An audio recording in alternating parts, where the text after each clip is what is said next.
Tinuturing na tagumpay para sa diplomasya at refleksyon ng magandang relasyon ng Pilipinas at Indonesia ang pagpapabalik kay Mary Jane Veloso sa bansa. Si Mary Jane ay nakulong sa Indonesia noong 2010 matapos mahulihan ng mahigit 2 kilong heroin sa kanyang bagahe na ipinadala lang umano sa kanya ng kanyang recruiter.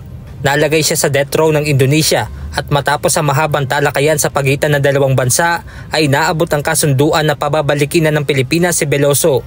Sa isang press conference na ginanap bago ang pagbabalik nito sa bansa, nagpasalamat si DFA Undersecretary for Migration Eduardo C. De Vega sa Indonesian government sa pagpapahintulot nitong makauwi ng Pilipinas si Mary Jane.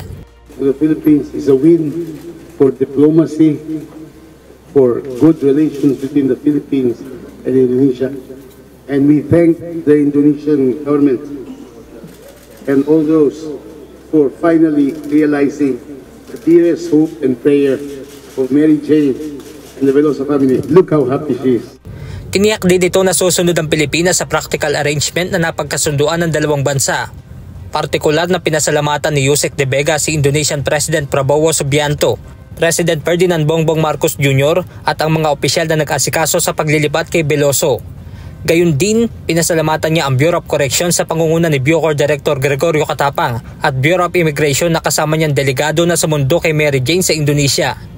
Kasama rin sa pinasalamatan ni Yusek De Vega si Mary Jane na nagpakita ng ugali ng isang Pilipino matapos itong makasama ang mga Indonesian sa loob ng 14 na taon. Indonesia Raya, Merdeka, Merdeka. Gamit ang lengguwahe ng Indonesia ay nagpasalamat din si Mary Jane sa Indonesian government at sinabing mahal niya ang Indonesia.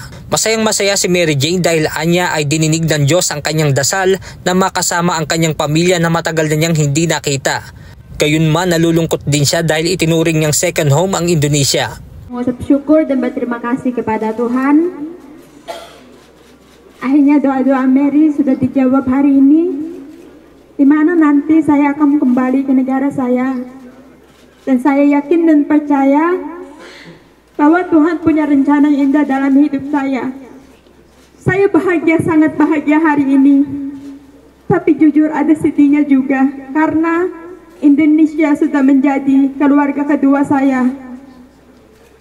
Saya mohon untuk semua doain Mary ya, supaya Mary mendapatkan yang terbaik. Ayon sa Coordinating Ministry for Legal, Human Rights, Immigration and Correction ng Indonesia, naaprubahan ang paglilipat kay Veloso sa Pilipinas sa kondisyong ipaglilingkod nito ang natitirang bahagi ng kanyang sentensya sa kulungan sa Pilipinas.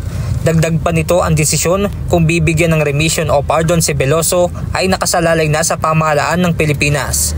Benedict Samson, UNTV News and Rescue. Diyos ang aming sandigan, serbisyo publiko ang aming pinahahalagahan.